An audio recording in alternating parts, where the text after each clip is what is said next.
할렐루야. 네, 오늘은 이제 상반기의 마지막 날입니다. 내일은 이제 2024년도 7월이 시작되는 하반기의 출발점이죠. 그래서 지나온 전반기를 또 돌아보는 뜻깊은 시간이 되지 않을까 싶습니다.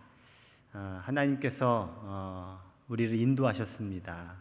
또 하나님께서 우리에게 좋은 일들을 행하셨습니다.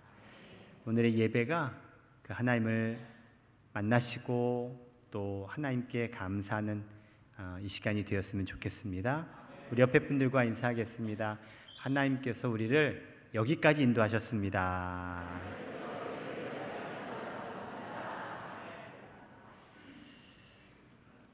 인간이 연약하다라는 사실은 살다 보면 깨닫게 되는 진리인 것 같습니다.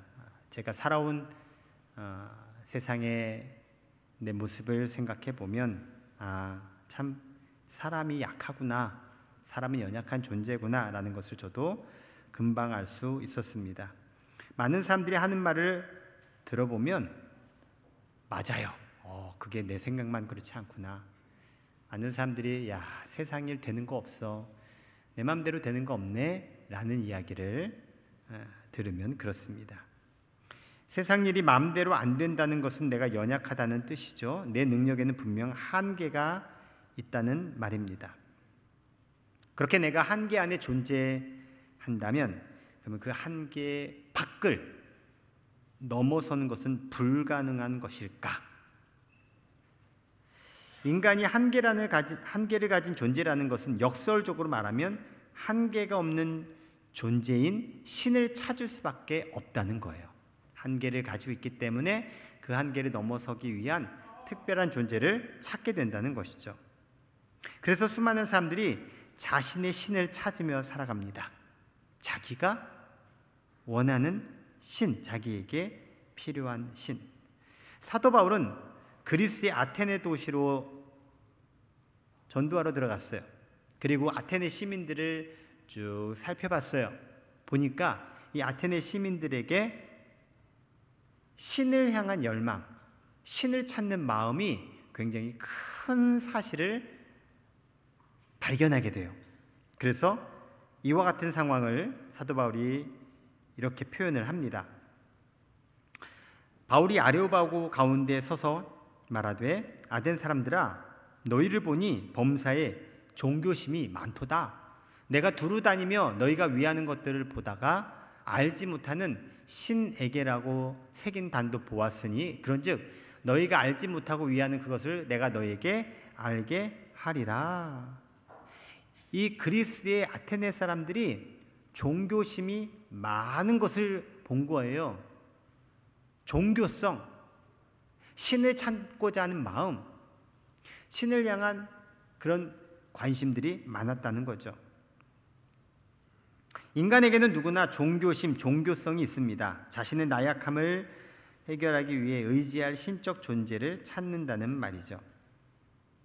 사도 바울이 아테네 시민들을 보면서 이렇게 이야기합니다. 당신들이 찾고 있는 여러 신들, 또 당신들이 의지하는 여러 신들이 있는데 내가 진짜 신을 소개해 줄게요. 여러분이 그동안 찾았던 그 신이 바로 이분입니다 라고 하는 사실을 전해줘요. 그리고 그 말을 들은 시민들 중에 일부는 사도 바울에게 그 신에 대해서 알려달라고, 내가 그 신에게 내가 한번 이렇게 귀의해 보겠다고 그런 대답들을 하게 돼요. 사도 바울이 누구를 소개했겠습니까? 예수님, 또 하나님, 다 같은 말이에요. 이 세상 모든 만물을 지신 하나님을 소개했어요. 그리고 인간의 모든 죄와 절망과 그리고 실패된 인생에서 구원해 주시기 위해 오신 예수님을 소개했어요.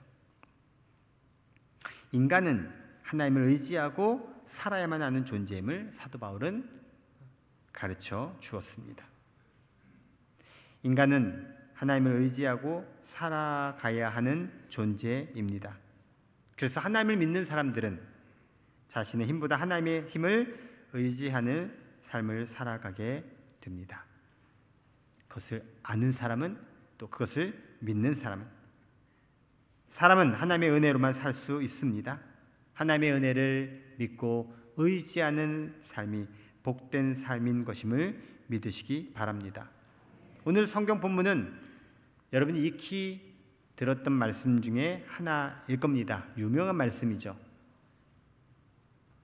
자, 본문 말씀 7절과 8절을 한 번 더 읽어보도록 하겠습니다. 시작. 구하라.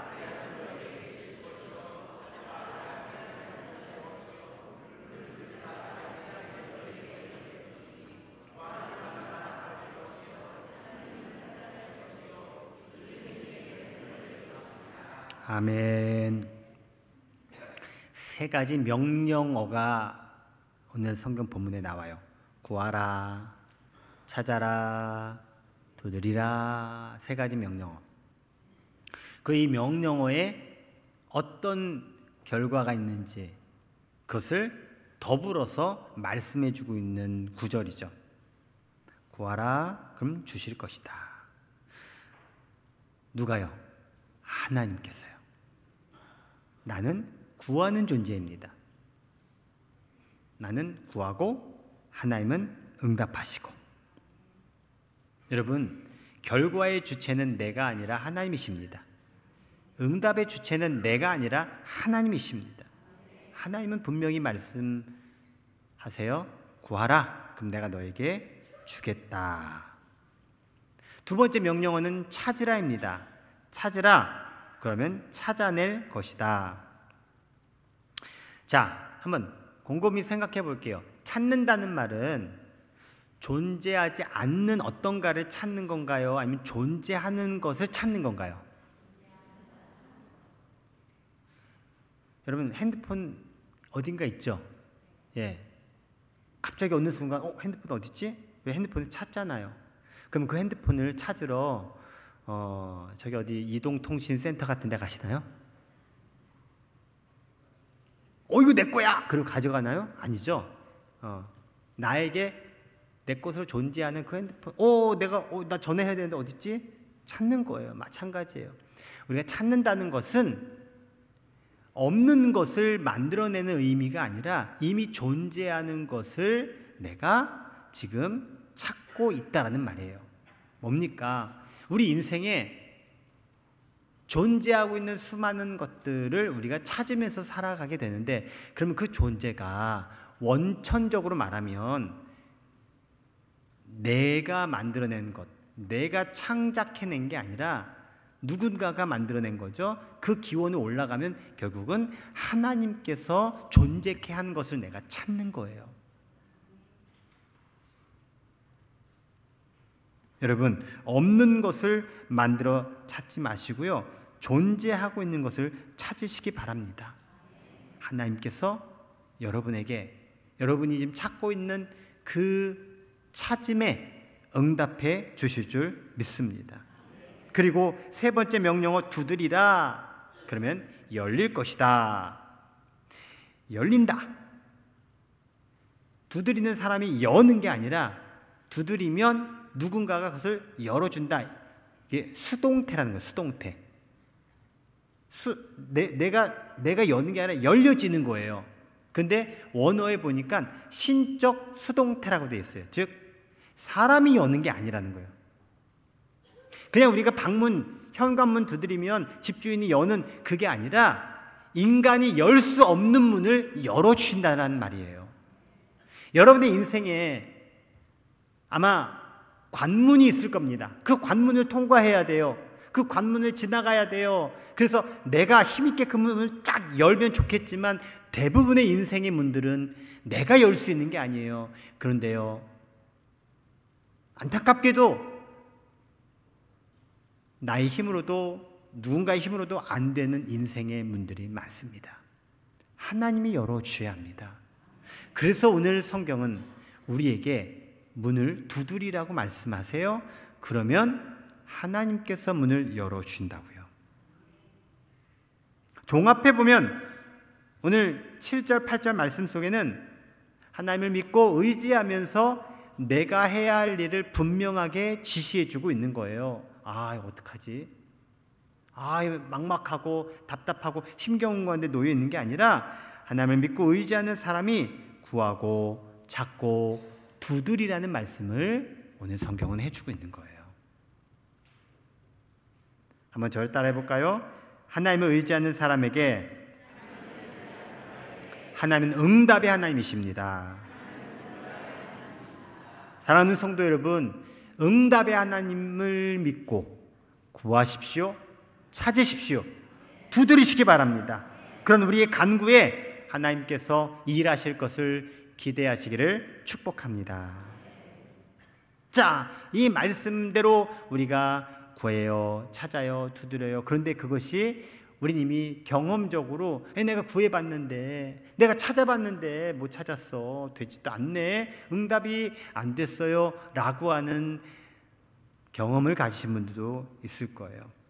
혹 그럴까봐 예수님이 이 말씀을 하시고 뒤이어서 9절, 10절, 11절에 이런 말씀을 하세요. 7절, 8절 말씀을 확고하게 하시는 예수님의 말씀인데요, 한번 더 읽어보겠습니다. 시작. 너희 중에 누가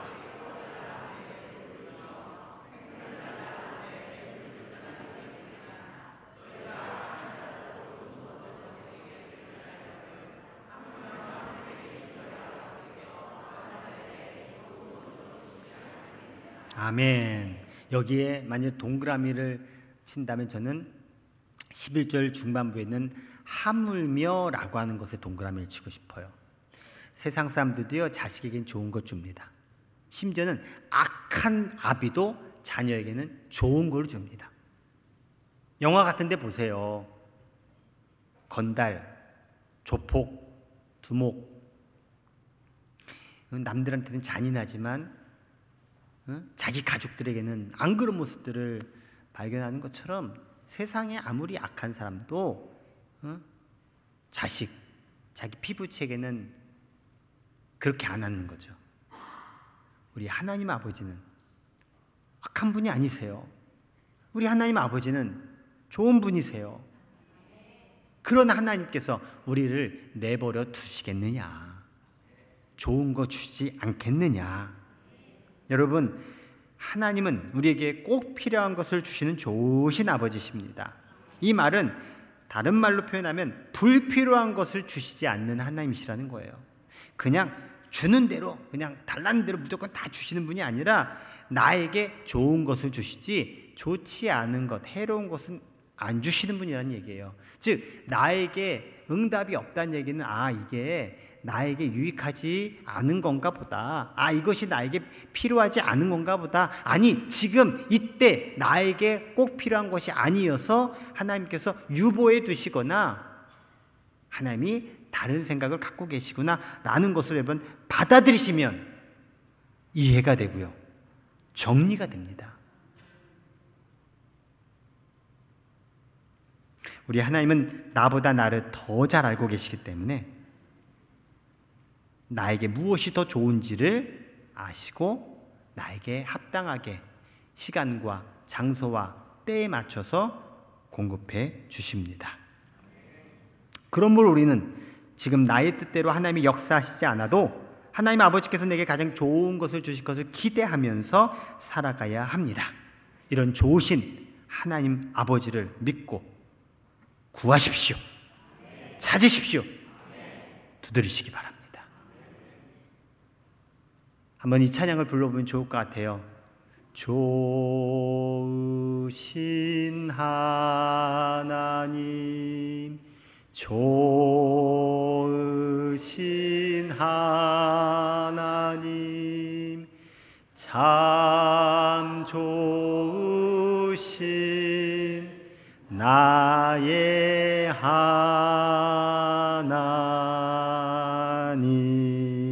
아멘. 성경에 보면 예수님이 참 많은 이야기들을 하십니다. 참 예수님은 이야기꾼이세요. 그리고 그 이야기 중에는 비유로 이야기를 많이 하셨어요. 그 비유 중에 한 가지 이야기를 여러분께 드려볼게요. 어떤 도시에 하나님을 두려워하지 않는 재판장이 있었어요. 하나님을 두려워하지 않는다는 말은 뭐예요? 양심도 없고 진짜 법을 집행하는 사람이 법도 별로 이렇게 생각을 안 하는 그런 사람이라는 거예요. 더군다나 사람을 무시했던 재판장이에요. 이야, 뭐 진짜 아나무인 같은 그런 재판장이 있었대요. 자, 근데 어떤 과부가요, 이 재판장에게 계속 요청을 하는 거예요. 재판장님, 저에게 원한이 있어요. 저에게 원수가 있는데 원수가 저에게 얼마나 아주 악한 짓을 했는지 몰라요. 이 원한을 좀 갚아주세요. 이 원한을 해결해 주세요. 제가 평생 이렇게 못 살겠어요. 그러면서 재판장에게 막 요구를 하는 거예요. 어떻게 요구했는지 방법은 지금 비유적으로 나와 있지 않아요. 그저 과부가 재판장에게 계속해서 지금 자신의 원통함을 이야기하고 있다는 거예요. 근데요, 하나님도 두려워하지 않고 인간들, 사람들도 무시하는 그런 재판장이 이 돈 없는 과부, 이 뭐 자기랑 아무런 상관도 없고 자기에게 어떤 것도 유익하지 않은 이 일을 해결해 주겠습니까? 딱 보면 알잖아요. 해결해 줄 재판장이 아니에요. 근데요, 어느 날 재판장으로 문득 속으로 이런 생각이 듭니다. 내가 하나님을 두려워하지 않고 사람도 무시하는데 이 과부는 나를 번거롭게 하네. 너무너무 신경 쓰여. 막 그냥 자다가도 꿈에 나올 것 같아. 안 되겠다. 이 과부의 청을 들어줘야겠다. 안 그러면 이 과부는 그 원한 풀어질 때까지, 죽을 때까지 나를 계속 괴롭게 할 것이다 라고 생각했다라는 거예요. 이 이야기를 예수님이 비유로 말씀하시면서 중요한 포인트는 이 불의한 재판장이 뭐라고 말했는지 여러분 기억해야 됩니다 라는 거였어요. 너무너무 괴롭고 번거로우니까 내가 차라리 이거 해결해 버리고 만다 라고 생각했다는 사실을 예수님은 알려줍니다. 자, 그러면서 이 비유의 이제 결론구를 누가복음 18장 7절과 8절에서 말씀하고 있어요. 읽어볼게요. 시작. 하물며 하나님께서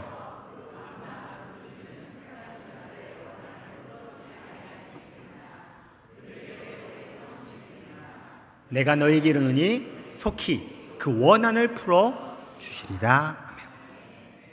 아까 읽었던 본문 말씀하고 지금 말씀하고 비슷해요? 안 비슷해요? 비슷하죠.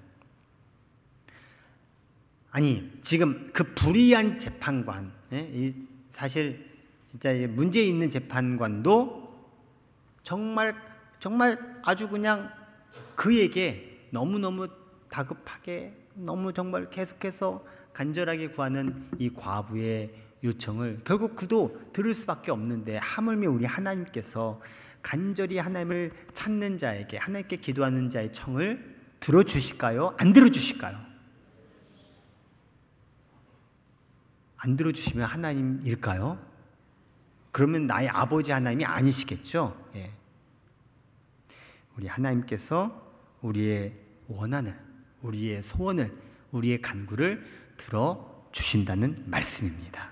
그리고 이 말씀의 의도는 예수님이 우리 보고 너희들 기도할 때 낙심하지 말아라, 포기하지 말아라, 계속 기도하면 된다라는 가르침으로 주신 거예요. 좋으신 하나님께서 반드시 나의 기도에 응답하심을 믿고 계속해서 기도하거라라는 가르침이죠. 오늘 본문의 세 가지 명령어 제가 서두에 말씀드렸죠. 구하라, 찾으라, 두드리라. 자, 이 세 가지 명령어는요, 현재 명령형 단어예요. 그러니까 계속해서 반복해서 구하고, 반복해서 찾고, 반복해서 두드리라는 명령어예요. 따라합시다. 계속 구하라. 계속 찾으라. 계속 두드리라. 하나님을 향한 믿음을 가지고 포기하지 말고 계속 구해. 계속 찾아. 계속 두드려. 라고 하는 가르침이라는 거예요.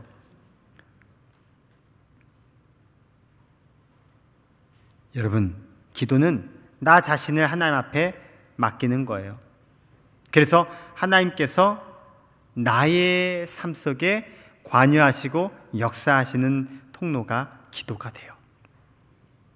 인간의 행위가 아니라 하나님과 나와의 인격적인 관계가 기도예요.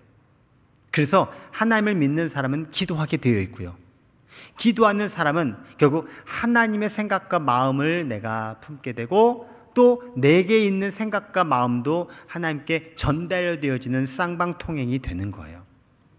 여러분, 우리는 하나님 앞에 연약한 존재됨으로 하나님께 무릎 꿇고 겸허히 하나님께 나를 낮추어 드려야 합니다.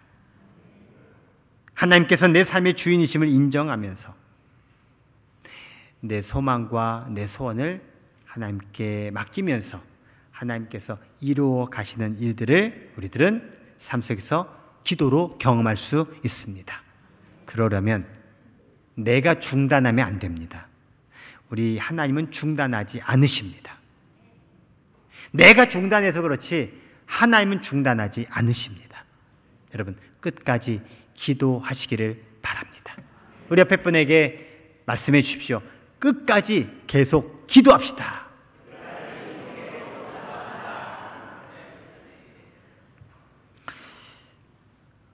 우리에게 있는 교통 수단 중에 가장 안전한 교통수단이 뭘까요? 버스? 지하철? 비행기랍니다. 비행기가 가장 안전해요. 사고 확률이 적다는 거죠.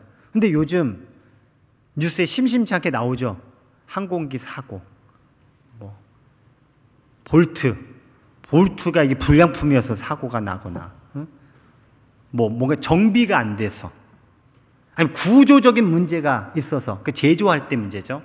아니면 이 기상적인 환경적인 이유로 인해서 등등 사고들이 심심치 않게 있어서 비행기 진짜 안전한가라는 우려가 사실 요즘 많이 생긴다고 해요.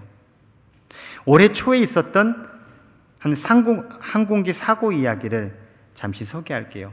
1월 2일 날 오후 6시경에 일본 도쿄 근처의 하네다 공항에서 있었던 일입니다.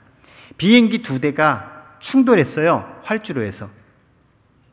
비행기가 한 대는 내려오고 한 대는 그 활주로를 지나가다가 2대가 꽝 부딪힌 거예요. 굉장히 이례적인 사고입니다. 착륙을 시도하던 일본 항공의 여객기 한 대가 해상보안청 항공기와 부딪혔고 이로 인해 조금 전 사진에서 보았듯이 화재가 일어났어요. 불이 붙었어요. 일본 항공 여객기 안에는 승객 367명과 승무원 12명이 탑승하고 있었습니다. 여객기 화재로 인해 승객들은 극도로 불안한 상황이었습니다. 비행기 엔진 쪽에서 펑 하며 뭔가 터지는 소리가 나더니 불길이 치솟자 승객들이 동요합니다. 다행스러운 건 승무원들이 아주 침착하게 그 상황 속에서 대응을 하면서 승객들을 진정도시키고 또 승객들을 탈출시키기 위해 탈출용 슈터를 이제 개방해서 그 문을 통해 승객들을 탈출시켰어요. 승객과 승무원 도합 합쳐서 379명 전원 탈출했어요. 이게요, 비행기가 충돌하고 나서 승객들이 승무원까지 다 전원 탈출하기까지 한 4분에서 5분 걸렸다는 거예요.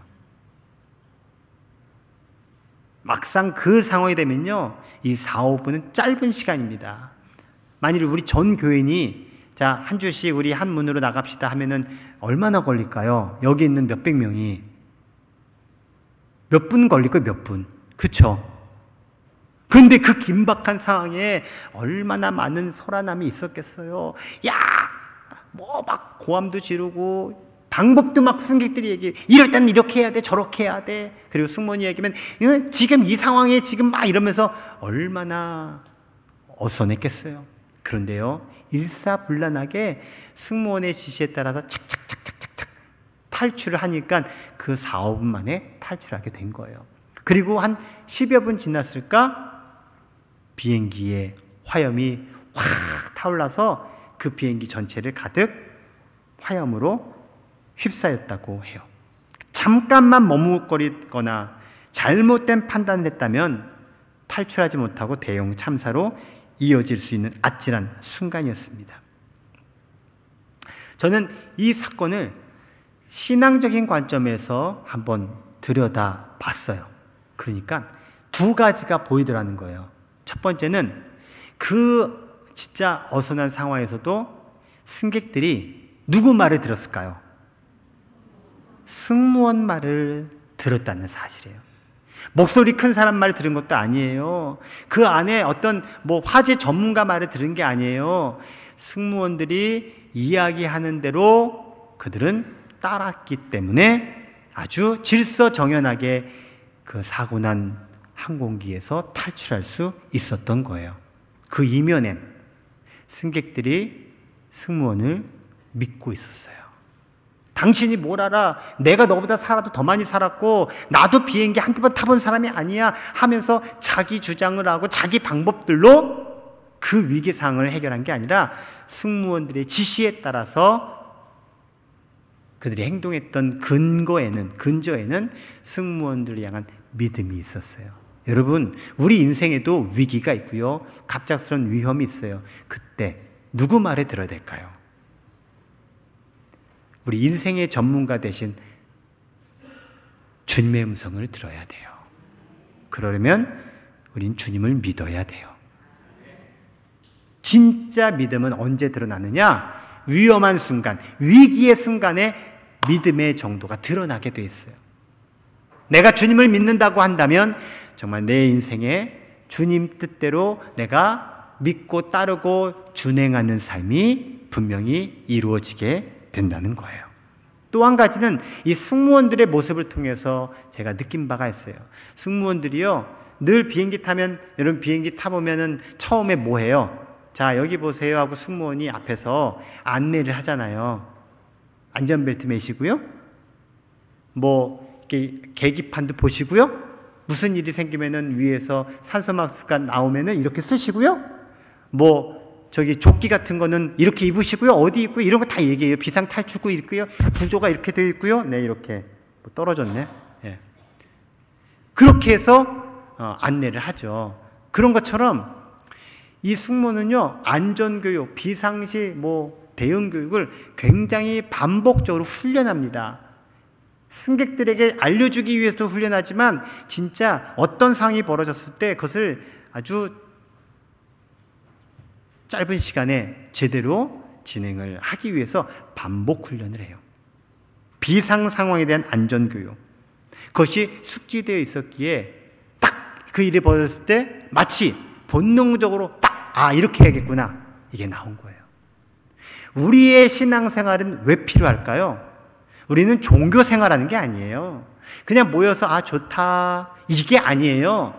내가 인생을 살아가면서 위험한 순간을 만날 때, 그리고 나에게 정말 주님이 필요할 때 그것에 내가 대응할 수 있는 내 삶을 반복해서 훈련해가는 게 신앙훈련이고요, 우리 신앙생활이에요.